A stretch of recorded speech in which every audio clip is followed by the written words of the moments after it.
Self-love. What is self-love? Self-love is basically uh, just thinking about me and just looking after myself and just making sure that putting myself first, actually. That is self-love.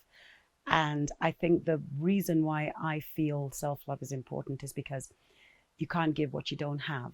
So if you love yourself, if you look after yourself, then you've got so much more to give. So for me, self-love is just about loving me, putting Martha first. Some people might call it selfish. I don't think it's selfish. I think it's just looking after yourself and just making sure you're at your best all the time.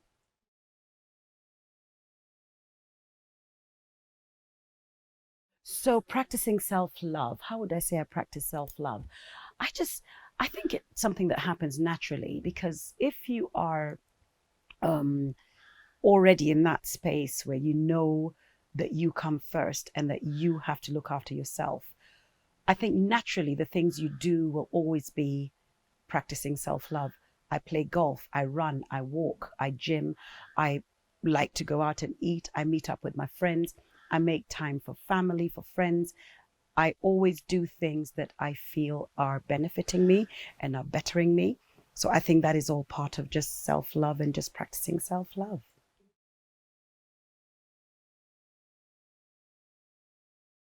Wow, learning yourself, loving yourself after immense heartbreak and pain. That's a tough one. I've had some real pain a couple of years ago, and pushing myself out of that, I think, was more remaining focused on what I ate, what I did. I exercised a lot. I still walk a lot, and walking, fresh air, and doing something for you, meditating. Walking for me is my way of meditating and praying. So I walk a lot with, my headphones, and I listen to praise and worship, and I pray a lot when I'm doing that. And I think for me, that is one of the ways that I have actually been able to get out of pain and learning how to self love all over again. Because, yeah, you do get down when you've had pain. You do feel, depression is real, mental illness is real, and all these things, you're the only person who can pull yourself out of them. So that's where self love comes in. You've got to love yourself, and you've got to find that you're the only one who can make you right. Nobody else can do it for you.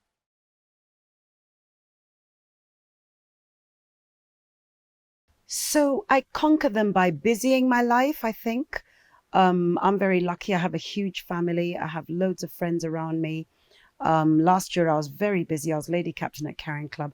To be honest, I had no time to think about anything other than the next thing, which was very busy. A whole year in Karen, looking after the ladies and the ladies section.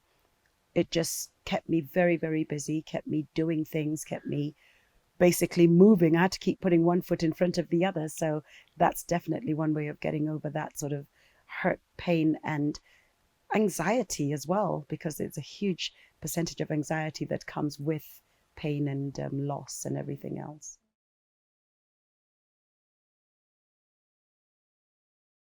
I celebrate them with a nice bottle of bubbly. I like my Prosecco. I like going out with friends. I like celebrating. I like dancing. I just like having a good time. So that would be my number one way of celebrating my successes. Once I've done something well, I get my kids and my friends. They're, big boys now. And yeah, I always get them around me. We do stuff together, travel, go on a trip. It varies really depending on what it is and what the success is.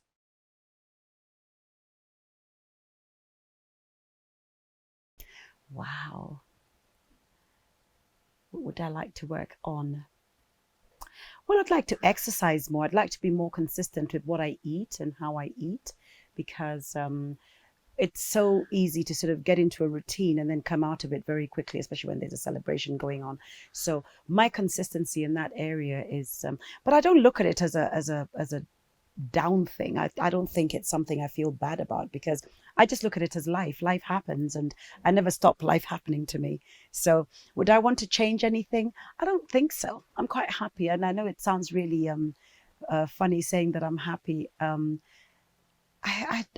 just get on with life, to be honest. I don't overthink things. I let things flow.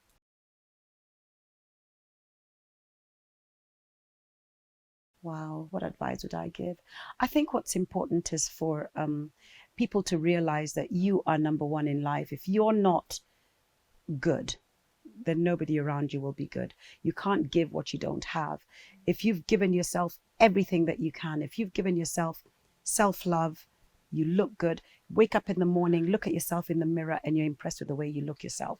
You're doing it for you. You're looking good for you. You're looking good for Martha. You know, it's all about Martha. And unless Martha is happy and Martha looks good and Martha steps out feeling confident, I can't do anything for my children, my colleagues, anybody around me.